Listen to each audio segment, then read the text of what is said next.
वज़ीर-ए-आज़म शहबाज शरीफ ये कहते हैं कि दुश्मन घात लगाए बैठा है। सरहद पार से पाकिस्तान पर चंद दिन पहले हमला हुआ, दुश्मन के हमले का मुंह तोड़ जवाब दिया।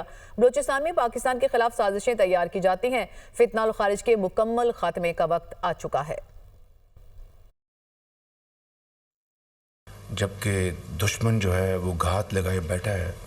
इस सरहद पार से जो पाकिस्तान पर जो अभी चंद दिन पहले जो हमला हुआ, जिसका मुंह तोड़ जवाब दिया गया, और यहाँ पर उनके जो घुसपैठी पाकिस्तान में मौजूद हैं, ख़ास तौर पर केपी के बाज़ इलाकों में और बलूचिस्तान में जो मुख्तलिफ़ किस्म की वहाँ पर पाकिस्तान के ख़िलाफ़ साजिशें बुनी जा रही हैं, उनमें जो ख़ारजी हाथ, उसका हमें अच्छी तरह इल्म है कि कौन कौन ममालिक उनको वहाँ पर उनको सपोर्ट मिल रही है। जो फितना अल ख़वारिज जो है, इसका मुकम्मल सफाया करने का ये वक्त आ चुका है। सूबे मिलकर वफाक के साथ और हमारे जो दिफाई इदारे हैं पाकिस्तान आर्मी के साथ मिलकर हम एक मजबूत प्लान बनाएं, जहाँ पर पाकिस्तान की बेहतरी, पाकिस्तान की खुशहाली का ताल्लुक हो। फिर डिजिटल जो महाज पर जो पाकिस्तान के ख़िलाफ़ जो जहर उगला जा रहा है, इस्लामाबाद पर जो जलगार हुई, जो चढ़ाई हुई, उसके नतीजे में जो सोशल मीडिया ने जो कुछ एक तूफ़ान उठाया झूठ का और फैक्ट्स को उसको डिस्टॉर्ट करने का, मैं समझता हूँ कि हालिया वक्तों में उसकी नज़ीर नहीं मिलती। वज़ीर आला खैबर पख्तूनख्वा अली-मीन गंडापुर ने कहा, कुरम का मसला हल हो चुका है, रास्ते खोलकर लोगों को सहूलत देंगे। कुरम में दहशतगर्दी का नहीं, 2 ग्रुपों का मसला था। कुरम के हवाले से तो माशाल्लाह क्लियर है, क्योंकि कुरम तो आपको पता है वो टेररिज्म का मसला तो था नहीं, और 2 ग्रुप था, एक लड़ाई का मसला था। रास्ता बांधता है, इंशाल्लाह वो बहुत जल्द हम खोल के लोगों को सहूलियात देना शुरू कर देंगे। एक गलत पॉलिसी ही बेसिकली ऐसी चीज़ों को जन्म देती है। 26 नवंबर के बाद ये पहली मीटिंग थी, तो उसके ऊपर प्राइम मिनिस्टर साहब ने खुद ही ये बात छेड़ दी। तो मैंने अपना मौक़िफ़ यहाँ में बयान किया कि हमारे इस वक्त 13 शोधा कन्फर्म हैं और शहीद हुए हैं, और हमारा इस वक्त 58 बंदा बुलेट इंजर्ड हमारे पास इस वक्त रिकॉर्ड पे है। अली-मीन गंडापुर का नेशनल एपेक्स कमेटी में 26 नवंबर का मामला उठाने के दावे पर रद्द-ए-अमल देते हुए वफाकी वज़ीर मनसूबाबंदी एहसन इकबाल ने कहा, एक ज़ाब्ता कार है कि एपेक्स कमेटी इजलास की कार्रवाई खुफिया होती है और किसी को भी एपेक्स कमेटी की कार्रवाई पर तबसरा नहीं करना चाहिए। 26 मई का मामला उठा दिया है, उनका ये दावा दुरुस्त है? देखिए, एपेक्स कमेटी की जो कार्रवाई है वो एक कोड ऑफ कॉन्डक्ट है कि वो कॉन्फिडेंशियल होती है, तो मेरा ख्याल है कि किसी को भी उस कार्रवाई पे कोई तबसरा नहीं करना चाहिए, तो इसलिए मैं इस पर कोई कमेंट नहीं करूँगा। वो तो ये भी कह रहे जुडिशल कमीशन बनाने की आज उसने वहाँ भी बात कर दी। देखिए, अली-मीन गंडापुर साहब हमारे मोहतरम हैं, उनकी मुश्किल का हमें एहसास है कि वो 2 कश्तियों में उन्हें चलना पड़ता है। एक तरफ उन्हें बहैसियत वज़ीर आला अपनी जिम्मेदारियां अदा करनी है, दूसरी तरफ उन्होंने अपनी पार्टी को भी खुश रखना है। आखिरी छोटे सवाल सर, उनके मुतालबात जायज़ है सर? उनके मुतालबात जायज़ है सर? ये अभी चूँकि मुज़ाकरात हो रहे हैं ना, इसके ऊपर मुज़ाकरात की कमेटी फैसला करेगी, मैं उस पर कमेंट नहीं करना चाहता। कुरम में अमन कायम करने की जानिब अहम कदम, मकामी अफराद और कबायली और सियासी क़यादत पर मुश्तमिल अमन कमेटियाँ कायम कर दी गईं। अमन कमेटियों की गारंटी के बाद अशिया खुरोनोश और सामान का पहला काफिला कल पाराचुनार के लिए रवाना होगा। पाराचुनार जाने वाले काफिले की हिफाजत पुलिस करेगी। हंगामी सूरत हाल में मुआवनत के लिए दीगर कानून नाफिज करने वाले इदारे हमा वक्त मौजूद होंगे। अमन कमेटियों का क़याम 1 जनवरी को होने वाले अमन मुआहदे के जरगे में हुआ। मकामी रहनुमाओं ने ज़ाती और कबायली तनाज़ात को बालाए ताक रख कर हिफाजत की गारंटी दी। पाराचुनार के लिए अशिया खुरोनोश लेकर काफिले पेशावर से रवाना कर दिए गए। कायम डीसी कुरम के मुताबिक बड़ी गाड़ियों के काफिले टल और करम के सरहदी इलाके में जमा होंगे और काफिले को जिले इंतजामिया और फोर्सेस सिक्योरिटी फ्राहम करेंगी। सिंध असम्बली इजलास में अपोजिशन का शदीद शोर शराबा, अपोजिशन अरकान का पॉइंट ऑफ ऑर्डर पर बात करने का मुतालबा। MQM की पॉइंट ऑफ ऑर्डर पर बात करने की कोशिश, स्पीकर ने इजाजत ना दी। मुत्तहिदा अरकान की हंगामा आराई, अपनी नशिस्तों पर खड़े हो गए, शदीद नारेबाजी। चेयरमैन इंटर बोर्ड कराची अमीर कादरी को ओहदे से हटा दिया गया है। चेयरमैन मैट्रिक बोर्ड शरफ अली को इंटर बोर्ड के चेयरमैन का चार्ज दे दिया गया है। अमीर कादरी से बगैर इजाजत बैरून मुल्क का दौरा करने पर वजाहत तलब की गई। Opposition leader Sindh assembly Ali Khurshidi कहते हैं कि हमें असम्बली में कराची के मसले पर बात नहीं करने दी गई। 16 साल से पीपल्स पार्टी मुसलसल इक़्तिदार में है। असम्बली में अपोजिशन के सवालात को रोंद डाला। शहर का तालीमी निज़ाम और इंफ्रास्ट्रक्चर बर्बाद हो चुका है। क्या हमारे बच्चों को आला तालीम का हक नहीं है? आप चाहते हैं कि शहर के मामार हमारे बच्चे समंदर में जाकर डूब जाएं। सिंध असम्बली के बाहर मीडिया से गुफ्तगू करते हुए उन्होंने कहा कि डिप्टी स्पीकर डिक्टेशन लेकर ऐवान को चला रहे थे। वज़रा का सिंध असम्बली में रवैया अफसोसनाक है। कराची के हसास मामले पर बात न करने देना शर्मनाक है। ये MQM नहीं, शहर कराची का मसला है। PTI और जमात इस्लामी ने आज हुकूमत की B टीम होने का सबूत दिया।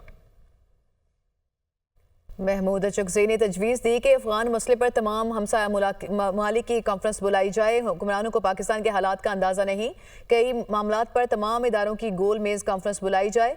अल्लामा राजा नासिर अब्बास ने कहा कि बानी ने कहा मुल्क सिर्फ कानून की हुक्मरानी से चल सकता है। मुल्क में सियासी मुआशी समेत हर किस्म का बहरान है। मौजूदा हुकूमत का हर गुजरता दिन मुल्क को बहरानों में धकेल रहा है। पीपल्स पार्टी की हुकूमत ने मुजाहिरीन पर लाठियां बरसाईं। वो मीडिया से गुफ्तगू कर रहे थे। अहम खबर आपको दे रहे हैं। महमूद अचकज़ई ने ये तजवीज़ दी है कि अफगान मसले पर तमाम हमसाया ममालिक की कॉन्फ्रेंस बुलाई जाए। भारत को भी इस कॉन्फ्रेंस में बुलाया जाए। हुक्मरानों को पाकिस्तान के हालात का अंदाज़ा नहीं, कई मामलात पर तमाम इदारों की गोल मेज़ कॉन्फ्रेंस बुलाई जाए। जबकि अल्लामा राजा नासिर अब्बास ने कहा कि बानी ने कहा कि मुल्क सिर्फ कानून की हुक्मरानी से ही चल सकता है। मुल्क में सियासी मुआशी समेत हर किस्म का बहरान है। मौजूदा हुकूमत का हर गुजरता दिन मुल्क को बहरानों में धकेल रहा है। उन्होंने ये भी कहा कि पीपल्स पार्टी की हुकूमत ने मुजाहिरीन पर लाठियां बरसाईं। वो मीडिया से गुफ्तगू कर रहे थे।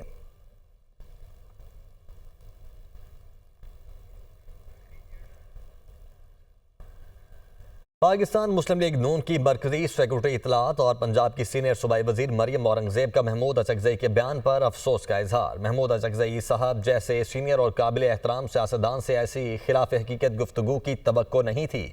खुद महमूद अचकज़ई गवाह हैं कि शहबाज शरीफ ने हर बार नवाज शरीफ से बेवफाई करने से इनकार किया। तारीख गवाह है कि शहबाज शरीफ ने 3 बार वजारत उज़्मा की पेशकश ठुकराई, लेकिन बड़े भाई से बेवफाई नहीं की।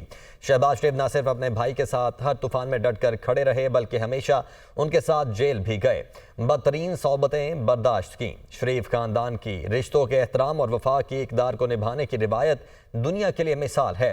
नवाज शरीफ और शहबाज शरीफ के मुखलिस बरादराना रिश्ते में दरार की क्या सराइयाँ 40 साल से जारी हैं, जो हमेशा झूठ और प्रोपेगेंडा साबित हुई।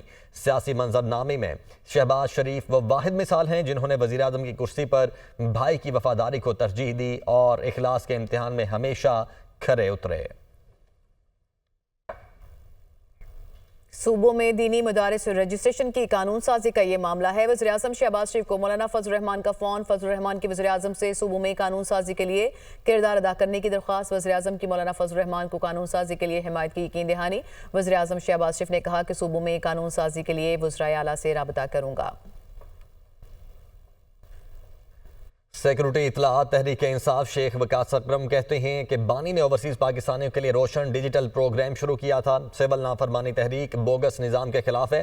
पेशावर में प्रेस कॉन्फ्रेंस करते हुए शेख वकास अकरम ने कहा कि ओवरसीज़ पाकिस्तानी हुकूमत की फस्तायत से घबराने वाले नहीं। हुकूमती मुज़ाकराती कमेटी के अहम रुकन एजाजुल हक का दुनिया न्यूज़ के प्रोग्राम बात निकलेगी में गुफ्तगू करते हुए कहना था कि PTI 9 मई और 26 नवंबर वाक़यात पर जुडिशल कमीशन के क़याम का मुतालबा कर रही है। इन वाक़यात पर जुडिशल कमीशन के क़याम में कोई हर्ज नहीं है और हुकूमत को जुडिशल कमीशन बना देना चाहिए। क्या मैंडेट है कमेटी के पास, वो क्या दे सकती तहरीक इंसाफ को? एक तो वो रिहाई करवा दें जी खान साहब के जितने साथी हैं, उनकी रिहाई हो जाए, यास्मीन बीबी और सारी। और दूसरा सबसे बढ़कर जो उनका जुडिशल कमीशन बन जाए 26 को भी, और जो आपका इलेक्शन रिगिंग का जो प्रोसेस है उस पर भी। मेरा ख्याल है इलेक्शन रिगिंग पे कोई जुडिशल कमीशन की बात नहीं हुई। उनकी 9 मई और 26 मई पे 9 और 26 ठीक है, हाँ, चुकी है। तो इसको अगर मुतालबे को मान लिया जाए तो उसमें क्या हर्ज है? वैसे मुझे बताएं कि अगर ये मुतालबा मान लिया जाए तो उसमें कोई हर्ज नहीं है। वज़ीर आला पंजाब मरियम नवाज से चीन के आला सतह के वफ्द की पंजाब हाउस इस्लामाबाद में मुलाकात। चीनी वफ्द ने $700 मिलियन की इन्वेस्टमेंट पर रजामंदी जाहिर कर दी। वज़ीर आला पंजाब ने उसूली मंजूरी दे दी। चेंगडो हुकूमत के ताबून से ई-टैक्सी सर्विस का जल्द आगाज, जबकि नवाज शरीफ IT सिटी में चीनी कंपनी कंप्यूटिंग सेंटर भी कायम करेगी। मुलाकात में नवाज शरीफ IT सिटी में डाटा और क्लाउड सेंटर कायम करने पर इत्तेफाक। हुकूमत पंजाब डाटा और क्लाउड सेंटर कायम करने के लिए इराजी और बिल्डिंग फराहम करेगी। पाकिस्तान में पहला ई-कॉमर्स प्लेटफॉर्म कायम करने पर भी इत्तेफाक। चीनी कंपनी पाकिस्तानी नौजवानों को ऑनलाइन वर्ल्ड वाइड ट्रेडिंग के लिए ट्रेनिंग भी देगी। लाहौर में चीनी इश्तराकीकार से smart control room, smart traffic control, smart transport और स्मार्ट सैनिटेशन सेंटर कायम होगा। इंटरनेट की बात करेंगे, जिसमें सुस्त रवि के हवाले से पीटीए की तहकीकात मुकम्मल हो गई। टेलीकॉम कंपनीज को सोशल मीडिया और वेब ब्राउजिंग में मसाइल का सामना रहा। टेलीकॉम ऑपरेटर्स ने अपने नेटवर्क्स पर आने वाले मसाइल की तफसीलात फ्राहम कर दी। टेलीकॉम ऑपरेटर्स ने सोशल मीडिया प्लेटफॉर्म्स पर मुख्तलिफ मसाइल की निशानदही भी की। पीटीए के मुताबिक टेलीकॉम कंपनीज ने एक्स पर ब्लॉकिंग के मसाइल की भी निशानदही की, जबकि टेलीकॉम कंपनीज ने वेब ब्राउजिंग और डेटा सर्विसेज पर कोई मसला रिपोर्ट नहीं किया। टेलीकॉम कंपनीज ने तमाम बड़ी एप्लीकेशंस में डेटा ट्रैफिक में कमी रिपोर्ट की। पीटीए के मुताबिक टेलीकॉम कंपनीज ने ओटीटी प्लेटफॉर्म्स की कारकर्दगी में भी कमी की निशानदही की। फिक्स्ड लाइन ऑपरेटर्स ने भी इंटरनेट की सुस्त रवि के दौरान मसाइल की निशानदही की। पीटीसीएल ने सोशल मीडिया सर्विसेज में खलल की निशानदही की। कंपनीज ने भी अपने नेटवर्क पर सोशल मीडिया और वेब ब्राउजिंग में रुकावटों की निशानदही की। कंपनीज ने बताया कि उसके नेटवर्क पर सर्विसेज बिल्कुल मुतासिर नहीं हुई। वफाकी वज़ीर दाखिला मोहसिन नकवी का नेशनल पुलिस अकेडमी का दौरा, अपग्रेडेशन का ऐलान, अकेडमी, हॉस्टल और मेस का तफसीली मुआयना किया। ज़ेर तरबियत अफसरान के लिए फ्राहम करदा सहूलियात का जायज़ा लिया। वज़ीर दाखिला ने ज़ेर तरबियत अफसरान से मुलाकात की और उनसे सहूलियात से मुताल्लिक दरियाफ्त किया। मोहसिन नकवी की ज़ेर तरबियत अफसरान को रिहाइश की मयारी सहूलियात फ्राहम करने की हिदायत। वज़ीर दाखिला ने नेशनल पुलिस अकेडमी का मास्टर प्लान तलब कर लिया। मोहसिन नकवी ने कहा, सबसे पहले बैनुल अक़वामी मयार के कंसल्टेंट से NPA का नया मास्टर प्लान तैयार करवाया जाए। नेशनल पुलिस फाउंडेशन की जानिब से 25 करोड़ का चेक जल्द NPA के हवाले कर दिया जाएगा। नेशनल पुलिस अकेडमी को माली तौर पर खुद मुख्तार इदारा बनाना है। नेशनल पुलिस अकेडमी की तंजीम नौ के काम को 3 माह में मुकम्मल करना है। नेशनल पुलिस अकेडमी को यूनिवर्सिटी का दर्जा देने के लिए फिलफौर ज़रूरी इकदाम की हिदायत। वज़ीर दाखिला की ज़ेर सदारत नेशनल पुलिस अकेडमी की तंजीम नौ के हवाले से आला सतह का इजलास हुआ। FIA गुजरांवाला जोन की कार्रवाई, लीबिया कश्ती हादसे में मुलविस इंसानी स्मगलर समेत 6 मुलजिम गिरफ्तार कर लिए। तर्जुमान का इस हवाले से ये बताना है, मुलजिमान को गुजरांवाला और गुजरात के मुख्तलिफ इलाकों से गिरफ्तार किया गया। इंतहाई मतलूब मुलजिम की शनाख्त खुर्रम शहजाद के नाम से हुई। दीगर मुलजिमान में राजा कदूस, मोहम्मद इरफान, दाऊद, उस्मान शबीर शामिल हैं। मुलजिमान ने कमसिन बच्चे समेत मुख्तलिफ अफराद को यूरोप भिजवाने के लिए लाखों रुपये बटोरे। उधर FIA कंपोजिट सर्कल एबटाबाद ने हरीपुर से अफगान लैंड रूट एजेंट को गिरफ्तार कर लिया। गिरफ्तार मुलजिम अफसर खान इंसानी स्मगलिंग में मुलविस बदनामे जुबाना एजेंट कारी जान मोहम्मद का भाई है। मुलजिम के मोबाइल से समंदर के जरिए शहरियों को यूरोप भिजवाने से मुतालिक शवाहिद भी बरामद हुए। दीगर मुलजिमान की गिरफ्तारी के लिए छापे मारे जा रहे हैं। लंदन में सारा शरीफ के कातिल वालिद पर जेल में हमला, 2 कैदियों ने इरफान शरीफ पर घात लगाकर हमला किया। हमलावरों ने कैन के ढक्कन से सारा शरीफ के वालिद की गर्दन और चेहरे को जख्मी किया। गार्ड्स ने फौरी पहुंचकर इरफान शरीफ को कैदियों के तशद्दुद से बचाया। मुबैना तौर पर इरफान शरीफ के चेहरे पर जख्म आए। जेल के अंदर इलाज किया गया। मामले की तहकीकात जारी, अभी तबसरा करना मुनासिब नहीं। जेल तर्जुमान, वाक़या नए साल के दिन साउथ लंदन के बेल मार्श जेल में पेश आया। इरफान शरीफ को सारा शरीफ के कत्ल के इल्ज़ाम में 2 हफ्ते पहले ही 40 साल की सजा सुनाई गई थी। हालिया हफ्ते के दौरान सालाना बुनियादों पर हफ्तावार महंगाई की शरह में 0.26% की कमी रिकॉर्ड की गई। इदारा शुमारियात ने रिपोर्ट जारी कर दी। हालिया हफ्ते के दौरान हफ्तावार महंगाई की शरह 3.97% रिकॉर्ड की गई। एक हफ्ते के दौरान चिकन 10.28%, प्याज 4.93%, वेजिटेबल घी 0.23% महंगा हुआ। दाल मूंग 1.08%, चीनी 0.95%, केला फी दर्जन 1.68% महंगा हुआ। रिपोर्ट के मुताबिक फी किलो जिंदा मुर्गी की कीमत 409 रुपये से बढ़कर 551 रुपये रिकॉर्ड हुई। प्याज की फी किलो कीमत 129 रुपये से बढ़कर 135 रुपये रिकॉर्ड की गई। दाल मूंग फी किलो 387 से बढ़कर 392 रुपये की हो गई। और जनाब, जाड़े के रंग, बलाई इलाकों में बारिश और बर्फबारी। मुजफ्फराबाद में बादल बरस पड़े। वादिया नीलम, लीपा में बर्फबारी। बलोचिस्तान के मुख्तलिफ इलाकों में मूसलाधार बारिश, बादल खूब बरसे। किला अब्दुल्लाह में बर्फबारी। खैबर पख्तूनख्वा के बलाई इलाकों में बर्फबारी के बाद पहाड़ों ने सफ़ेद चादर ओढ़ ली। गिलगित बल्तिस्तान में भी गजब की सर्दी। पारा नुक्ता इंजमात से भी कई दर्जे नीचे। गोपस -8, लहपारा चनार -4, मीरखानी हुंजा -3 और स्कर्दू में -2 रिकॉर्ड किया गया। स्कर्दू, खरमंग, कालाम, चित्राल, गोपस, सस्तौर और मालम जब्बा में शदीद बर्फबारी। दीरबाला लवारी टनल में 1 फुट तक बर्फबारी रिकॉर्ड। पंजाब के मुख्तलिफ इलाकों में धुंध के डेरे, मोटरवे मुख्तलिफ मकामात से बंद। धुंध के बायस लाहौर एयरपोर्ट पर परवाजों का शेड्यूल भी मुतासर।